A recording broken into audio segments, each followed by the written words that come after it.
Greek দার্শনিক অ্যারিস্টটলের বিশ্লেষণ পদ্ধতি। সাহিত্য সমালোচনা সম্পর্কে গ্রিক দার্শনিক অ্যারিস্টটলের বিশ্লেষণ পদ্ধতিটিকে গ্রন্থ সমালোচনার মানদণ্ড হিসেবে গ্রহণ করা হয়। নিচে অ্যারিস্টটলের সাহিত্য সমালোচনা পদ্ধতির বর্ণনা করা হলো। অ্যারিস্টটল মূলত বৈজ্ঞানিক দৃষ্টিভঙ্গি সম্পন্ন মানুষ ছিলেন। সবকিছু তিনি বিচার বিশ্লেষণ করতে চেয়েছেন বৈজ্ঞানিক তথা যুক্তিবাদী দৃষ্টি দিয়ে। অ্যারিস্টটল তার পোয়েটিক্সের পঞ্চবিংশতিতম অধ্যায়ে সংক্ষেপে সাহিত্য সমালোচনার সমস্যা এবং তার সমাধানের কথা আলোচনা করেছেন। অ্যারিস্টটলের কথায় জানা যায় অনেক আগে থেকেই সাহিত্য সমালোচনার প্রচলন ছিল এবং সাহিত্য সমালোচনা নিয়ে সমস্যাও ছিল। তাই শুরুতেই তিনি সমস্যার কথা বলেছেন, সেই সমস্যার সমাধানের কথাও বলেছেন। 1. অনুকরণ বা ইমিটেশন। প্রথমেই তিনি জোর দিয়েছেন অনুকরণের উপর এবং অনুকরণের বিষয় তার কথায় জীবন। একজন চিত্রশিল্পী বা কবি কোনো জীবন উপস্থাপনে তিনটি রীতি বা পদ্ধতির কোনো একটির অনুকরণ করবেন। এই তিনটি রীতি হলো ক. যথাযথভাবে, খ. লোকের ধারণা অনুযায়ী এবং গ. জীবন যেরকম হতে পারে বা হওয়া উচিত সেই রকম। স্পষ্টত এখানে অ্যারিস্টটল জীবনের বাস্তবতার কথা বলেছেন। জীবনের সঙ্গে যোগ নেই বা যুক্ত নয় এমন বিষয়ের অনুকরণকে তিনি শিল্পী কবিদের জন্য নাকচ করে দিয়েছেন। 2. রচনা শৈলী বা ডিকশন। এরপরই গুরুত্ব দিয়েছেন তিনি ভাষা এবং শব্দ প্রয়োগের উপর। শিল্প সাহিত্য সৃষ্টির মাধ্যম ভাষা।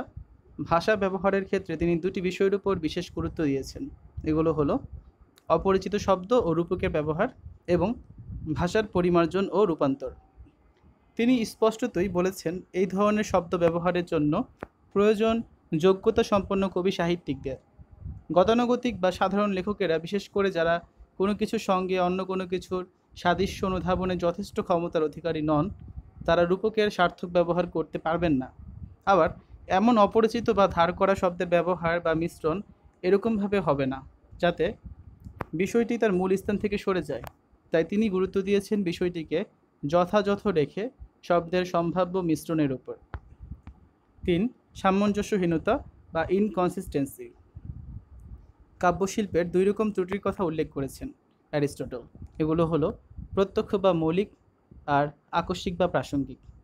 কাব্য বিচারে বা সমালোচনার সময় এই বিষয়গুলোর দিকে সচেতন থাকার কথাও বলেছেন তিনি। কাব্যের বিরুদ্ধে অভিযোগ বিচার ক্ষেত্রে তিনি মন্তব্য করেছেন কাব্যে বর্ণিত যে কোনো অসম্ভবতাই ত্রুটি। এ প্রসঙ্গে তিনি কাব্যের অন্তর্নিহিত ত্রুটি এবং বাহ্যিক ত্রুটির কথা উল্লেখ করেছেন। অন্তর্নিহিত ত্রুটিকে তিনি চিহ্নিত করেছেন মৌলিক ত্রুটি হিসেবে, আর বাহ্যিক বা প্রাসঙ্গিকগুলোকে বলেছেন ঘটনাচক্রের ত্রুটি। এই বিষয়গুলো ছাড়াও অ্যারিস্টটল আরও 5টি বিষয় অবলম্বনে সাহিত্য বিচারের কথা বলেছেন। এগুলো হলো স্বরভঙ্গি, কাব্যিক আবেদন, ঐতিহ্য সন্ধান, উন্নততর চরিত্র এবং বাচনিক সঙ্গতি। সমালোচকের নিরপেক্ষতার উপরও জোর দিয়েছেন অ্যারিস্টটল। তার মতে সমালোচক কোনো পূর্বধারণা, ব্যক্তিগত আবেগ, অনুভূতি বা অনুমান ইত্যাদির উপর নির্ভর করে সাহিত্য সমালোচনা করবেন না। সবশেষে তিনি সমালোচকের 5 রকম অভিযোগের কথা উল্লেখ করেছেন। এগুলো হলো অসম্ভবতা, অস্বাভাবিকতা, ক্ষতিকারক, স্ববিরোধিতা এবং বৈজ্ঞানিক ত্রুটি। তিনি সংক্ষেপে এই বিষয়গুলোর আলোচনা করে বৈজ্ঞানিক ও যুক্তি নির্ভর পদ্ধতিতে সাহিত্য সমালোচনার পথে এগোবার কথা বলেছেন। অ্যারিস্টটলের কাল দীর্ঘগত।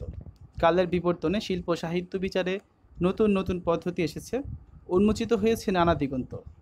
কালের বিচারে তার বিশ্লেষণ বা মত আজ নানাভাবে পরিবর্ধিত। তা সত্ত্বেও আজও অনেক ক্ষেত্রে অ্যারিস্টটলের মতো বিতর্কাতীতভাবেই গ্রহণীয়।